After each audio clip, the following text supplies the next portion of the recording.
आज बनवणार आहे मी मेथीची भाजी. तर मेथीची भाजी अगोदर स्वच्छ निवडून घ्यावी लागते. त्याच्यावरती मावा, अळ्या असतात.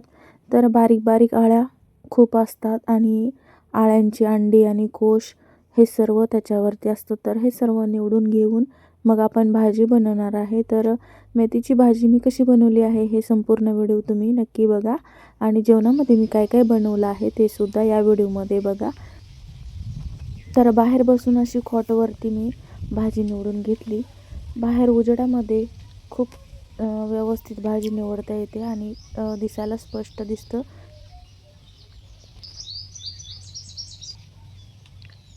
तर चला व्हिडिओला सुरुवात करूया. राम राम मंडळी. तर चला सुरुवात झाली आहे सकाळपासून, सकाळच्या कामापासून. तर सकाळपासूनची काही शूट घेतली नाही, पण आता मी मेथीची भाजी बनवते तर ते तुम्हाला दाखवते. आणि इकडे चहा ठेवला आहे, मस्त असा चहा. चहाशिवाय कोणतंच काम होत नाही आणि सगळ्याच गृहिणीचं असंच काम असतं. तर चला आता मी मेथीची भाजी बनवते. लसूण सोलून ठेवला आहे, तर लसूण खोडून टाकते आणि मेथीची भाजी बनवते. तर इकडे लसूण सोलून ठेवला आहे, अगोदरच लसूण सोलून ठेवला. इकडे मेथीची भाजी नीट करून धुवून नितळायला ठेवली आहे पाण्यात. तर नितळून ठेवली आहे, थोडंसं पाणी निघालं आहे इथं शिल्लक. तर हे सर्व आता पाणी काढून टाकायचं आणि भाजी फोडणी टाकायची. आणि इकडे डाळ भिजायला घातली आहे. ही घातली आहे तुरीची डाळ. कोणतीही डाळ घातली तरी चालते, मी घातली आहे तुरीची. अजून एक महत्त्वाची गोष्ट तुम्हाला सांगायची आहे. हे हिरवं मिरचू केलं आहे. मिरच्या एवढ्या कवळ्या कवळ्या छान होत्या, तिखटच नव्हत्या, म्हणून याचं मी मिरचू बनवलेलं आहे. तर खूप छान असं मिरचू लागतं बाजरीच्या भाकरीसोबत. तर इकडे मी आता लसूण खोडून घेते आणि हे फोडणीला टाकते. मिरची टाकू वाटली तर टाकायची, नाही टाकायची असली तरी नाही टाकायची. तर हे बारीक चिरून घेणार आहे. ठेचून पण घेतात, पण मी आता चिरून घेणार आहे आणि नंतर मग फोडणी टाकणार आहे.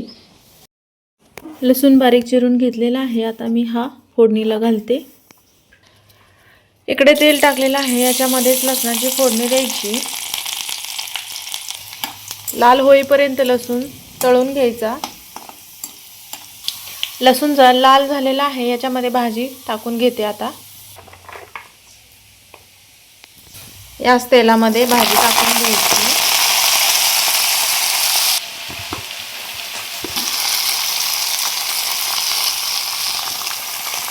चांगली भाजी परतून घ्यायची आणि मग सगळं टाकून हलवून घ्यायचं. भाजी आता एकदा हलवून घेतली आहे. आता याच्यामध्ये डाळ टाकते. ही भिजायला घातलेली डाळ याच्यामध्ये टाकून घ्यायची, तुरीची डाळ.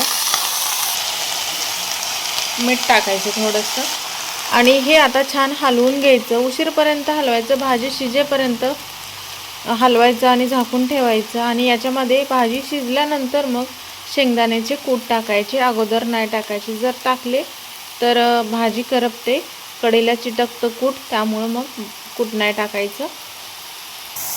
भाजी हलवून घेतली आहे, आता चांगली शिजते, तिला झाकून ठेवायचं आणि थोड्या वेळाने उघडायचं, म्हणजे भाजी छान शिजते. आणि अशा पद्धतीने जर भाजी केली तर भाजी अजिबात कडू होत नाही, म्हणून असं आपण करून घ्यायचं. तर तुम्हाला आता मी थोड्या वेळाने दाखवते.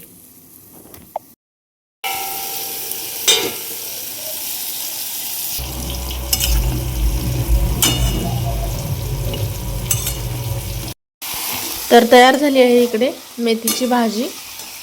आणि इकडे बनवलेलं आहे वांग. उभ्या फोडी करून वांग बनवलेलं आहे मी.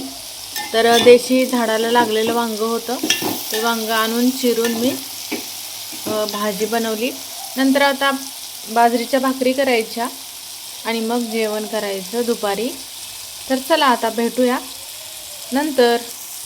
तर तयार झाली आहे माझी वांग्याची भाजी, मेथीची भाजी आणि बाजरीच्या भाकरी. तर थंडीच्या दिवसांमध्ये बाजरीच्या भाकरी खूप छान लागतात, म्हणून मी दररोज बाजरीच्या भाकरीच करते. कधीतरी चपाती आणि कधीतरी ज्वारीच्या भाकरी, असं सर्व काही करत असते. तर चला आता जेवायला सर्वजण.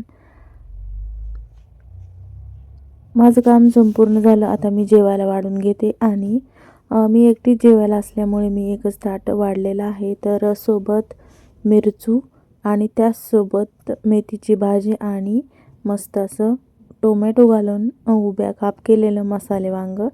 तर या सर्वांनी जेवायला आणि त्यासोबत बाजरीची भाकरी. जर हे कुणाला नाही आवडत असेल तर बाजरीची भाकरी आणि दूध एकदम छान लागतं. तर ज्यांना कुणाला दूध खायचं आहे ते दूध खातात.